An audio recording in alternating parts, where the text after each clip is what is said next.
Dallas Cowboys, America's team, just brutal, just spiraling out of control. Jerry Jones, they've called it. He is the worst GM in football, CNN projects. They're calling it. With 1% of the vote in. 100% of the vote in. Yes. That's it.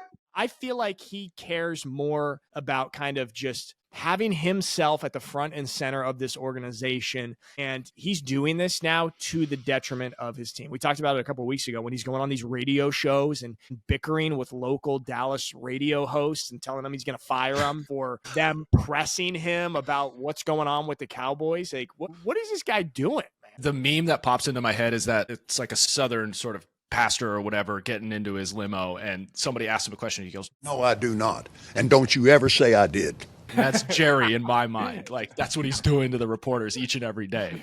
This is a team, I don't know, man. I feel like they just got kind of complacent with winning regular season games because they'd go like 12-5 or 11-5 or whatever it was, and they make the playoffs and they lose in the first round of the playoffs just year after year, and now they're just falling away. We have Dak going on IR, right, for the next 4 weeks. That's just the minimum time period when you enter into IR. So he was caught hot mic, sort of, because we could only read the lips, but he was essentially saying, look, we suck.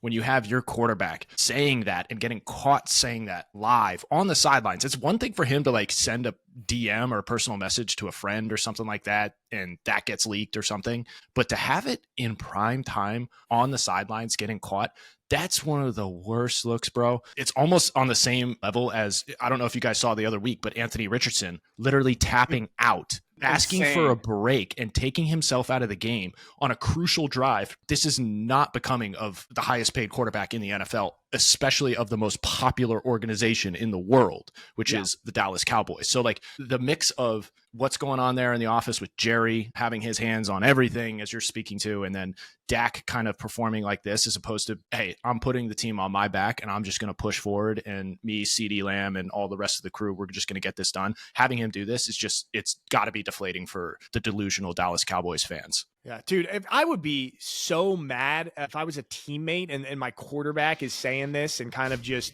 ripping apart morale. Like, as the quarterback and the leader of the team, it is your job to maintain the morale and turn it around when it's bad, and not to just kind of just succumb to this. Yeah. So I know we're probably going to get comments here about people trying to equate it to say like what Aaron Rodgers has done, where he would go to the podium and kind of have comments about like, okay, we're not performing well enough, blah, blah, blah. And then maybe he pointed out like Wilson's got to make that catch, or like that was a crucial down and he dropped it. And like, that's difficult to come back from if you have a teammate doing that. And people be like, Aaron's dunking or crapping on his teammates just as much. And it's just like the way Aaron does it though is vastly different, because he puts it on himself first and foremost. And then he also puts it on his team. That's what leaders do. Like, you got to call it how it is. But to have Dak do this, just again, a lapse of leadership, I think, in this moment for Dak.